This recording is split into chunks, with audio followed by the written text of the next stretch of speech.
अगर आप कोई प्रॉपर्टी खरीद रहे हैं या बेच रहे हैं और उसकी वैल्यू 50 लाख यानी कि 5 मिलियन से ज़्यादा है तो आपने कैश में पेमेंट नहीं करनी। अगर आप कैश में पेमेंट करेंगे तो बाकी टैक्स तो आपने देने ही है, आपको 5% जुर्माना भी चार्ज किया जाएगा। कैपिटल गेन टैक्स पे करते हुए भी आपको 15% ज़्यादा पे करना पड़ेगा। आज के छोटे से टॉपिक के अंदर इस कॉन्सेप्ट को स्टडी करते हैं। आप देख रहे हैं प्रैक्टिकल लर्निंग है, उसमें हूँ फ़हीम महबूब। वापस आते हैं टॉपिक के ऊपर। तो सबसे पहले आप देख लें कि बिजनेस रिकॉर्डर के ऊपर एक न्यूज़ अवेलेबल है, जिसपे तो बिजनेस रिकॉर्डर पे ये न्यूज़ अवेलेबल है, जहां पे ये कहा गया है कि जी अगर आप प्रॉपर्टी जो है वो परचेज नहीं करते बैंकिंग चैनल के थ्रू यानी कि कैश में पेमेंट करते हैं तो आपको 5% तक जो जुर्माना वो देना पड़ेगा। ये जो कानून था ये पहले भी FBR के जो सेक्शन 75A में लिखा हुआ था, मतलब ये जो लॉ है ये नया नहीं है, ये ऑलरेडी था, लेकिन इसके ऊपर कोई इम्प्लीमेंटेशन नहीं थी, मतलब इसके ऊपर कोई अप्लाई नहीं हो रहा था। अब ये कहा जा रहा है कि जी अब हम ये भी चेक करेंगे कि आपने 5 मिलियन से ज़्यादा की जो प्रॉपर्टी है वो अगर कैश में परचेज कर ली है तो आपको 5% तक जो जुर्माना है वो भी पे करना पड़ेगा।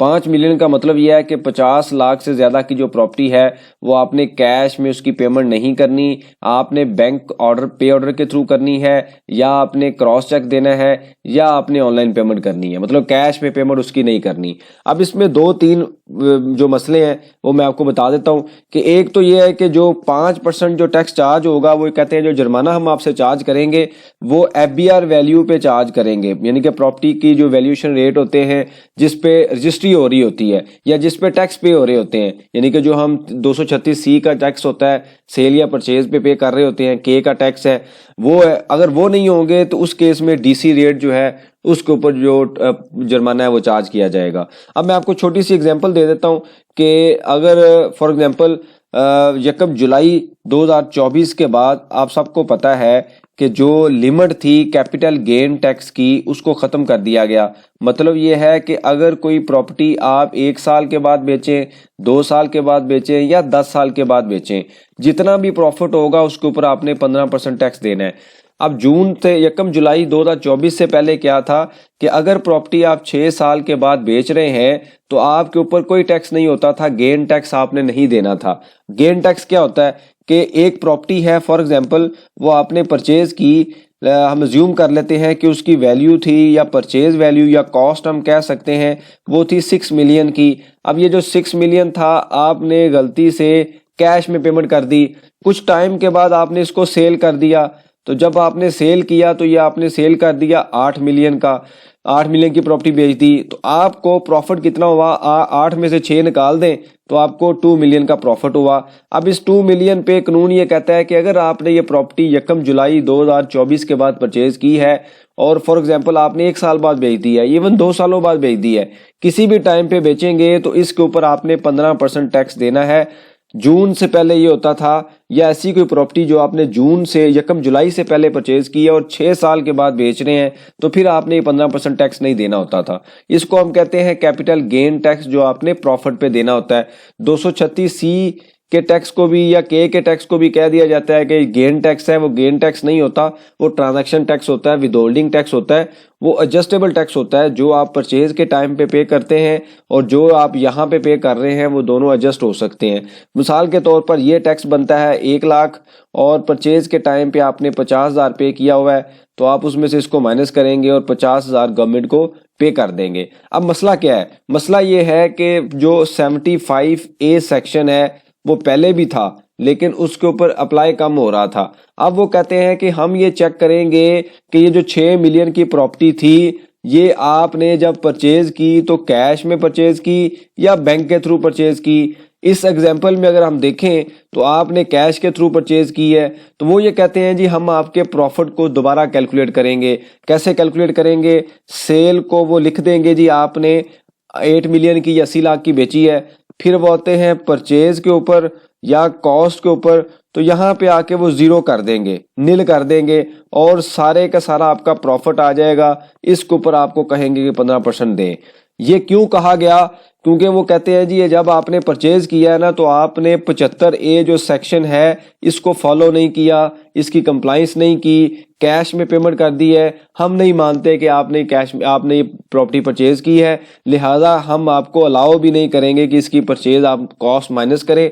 जितनी आपकी वैल्यू है सेल की, सारी वैल्यू के ऊपर आपने 15% टैक्स भी देना है। तो ये काफी बड़ी पेनल्टी है। जब आप परचेज करते हैं तो सेल करते हैं तो आप 236C का या के का टैक्स भी दे रहे होते हैं 3%। उसके बाद नई पहली बार किसी सोसाइटी में प्रॉपर्टी परचेज कर रहे हैं तो एफईडी भी 5% आपने पे करना है। उसके बाद आता है कि जी जब आपने कैश में पेमेंट कर दी तो फिर आपने फाइन भी पे करना है 5% का। इसी तरीके से आपने कैपिटल गेन टैक्स भी देना है, और वो गेन टैक्स भी किस पे देंगे, आपकी कॉस्ट माइनस करने से पहले 15% ऑफ जो वैल्यू होगी, सेल वैल्यू, प्रॉफिट की बात नहीं हो रही। यानी कि अगर बैंकिंग चैनल के थ्रू पे करेंगे तो 2 मिलियन के ऊपर आपने 15% देना है। अगर आपने कैश में पेमेंट कर दी तो सारी सेल वैल्यू के ऊपर 15% देना है। तो ये आप अंदाजा लगा लें, 2 मिलियन का 15% जो है वो तकरीबन 3 लाख बनता है। 8 मिलियन का 15% लेंगे वो तकरीबन 8-9 लाख रुपए की अमाउंट बन जाएगी। तो अच्छा खासा आपको टैक्स देना पड़ेगा। छोटी सी एक गलती है, नॉर्मली हमें नहीं पता होता, हम ये कहते हैं ठीक है जी हम कैश हमने बैंक में जमा करवाने के बाद या बैंक में आता है तो बाद में भी निकलवाना ही है, आप एक काम करें हमें कैश में पेमेंट कर दें। ऐसा बिल्कुल आपने नहीं करना, ये समझ लीजिए काफ़ी रिस्की काम है, इसके ऊपर काफ़ी एक्शंस हो रहे हैं।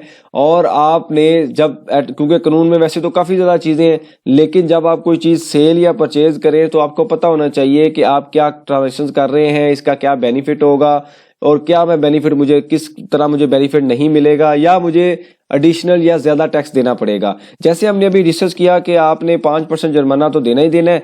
अगर उसकी वैल्यू 50 लाख यानी कि 5 मिलियन से ज़्यादा है और आपने कैश में परचेज कर ली प्रॉपर्टी तो 236C और के का टैक्स भी आप देंगे। इसके अलावा कोई अदर ड्यूटीज़ हैं तो वो तो आपने पे करनी ही है, जो स्टाम्प ड्यूटी है, रजिस्ट्री ट्रांसफ़र है या सोसाइटी है। अगर पहली बार सोसाइटी बेच रही है तो 5% एफईडी भी चार्ज होगा। इसी तरीके से जो कैपिटल गेन टैक्स है वो भी चार्ज किया जाएगा अगर आपने कैश में पेमेंट की तो सारी की सारी सेल वैल्यू के ऊपर। तो आप अंदाज़ा लगा लें कि कितने टैक्सेस होंगे, शायद उतना आपका प्रॉफिट ना हो जितने टैक्स हो। मैं दोबारा यहाँ पे रिपीट कर देता हूँ कि ये सेक्शन जो था कानून में पहले ही अवेलेबल था, लेकिन इससे पहले इसको इम्प्लीमेंट या इसको अप्लाई नहीं किया जाता था। अब एबीआर ये कह रहा है कि जी हम इसको ऊपर एक्शन लेंगे, इसको अप्लाई करेंगे। क्यों? क्योंकि वो चाहता है कि कैपिटल गेन टैक्स ज़्यादा हो और जिन लोगों जो बैंकिंग ट्रांजैक्शंस हैं वो ज़्यादा से ज़्यादा हों, कैश की ट्रांजैक्शंस कम से कम हो। ये उसका पर्पज़ है, बिल्कुल ठीक है, होना चाहिए। इसी वजह से आप अपने आप को भी मोल्ड कर लें, अपने आप को भी रिफाइन कर लें कि जब आप कोई प्रॉपर्टी परचेज करें या सेल करें तो आपने 2 मिनट के लिए 10 मिनट के लिए सोचना है कि जो मैं परचेज कर रहा हूँ क्या वो लॉ के मुताबिक है, जो मैं सेल कर रहा हूँ क्या वो लॉ के मुताबिक है। आम तौर पर लोग जो है वो कैश में पेमेंट करते हैं। अगर किसी वजह से किसी के पास कोई ब्लैक मनी है, कुछ भी है, तो वो ये कहते हैं आप कैश में ले लें। आपने बिल्कुल ऐसा नहीं करना। अब आपको पता है बैंक में जब आप जाते हैं तो आप कैश देने के बाद अगर आपका बैंक अकाउंट नहीं भी है तो फिर भी आप पे ऑर्डर बनवा सकते हैं, मतलब कैश दे के आप पे ऑर्डर बनवा देते हैं। आप 1 लाख रुपया दें, उन्हें कहें जी मेरे नाम पे ऑर्डर बना दें, एबीसी के नाम पे ऑर्डर बना दें, बैंक बना देगा। तो आप उनको ये कहें कैश मत दें, मुझे पे ऑर्डर दे दें आप, मतलब कैश जाएं बैंक में जमा करवाएं। अगर आप अपने अकाउंट से नहीं देना चाहते तो आप जाएं बैंक में जमा करवाएं और मेरे नाम का पे ऑर्डर बनवा दें।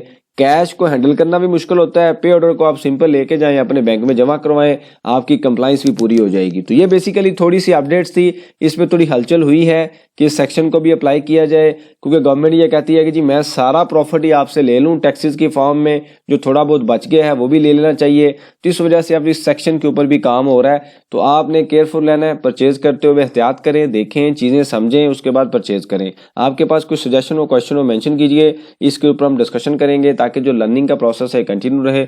बहुत शुक्रिया, जज़ाकल्लाह।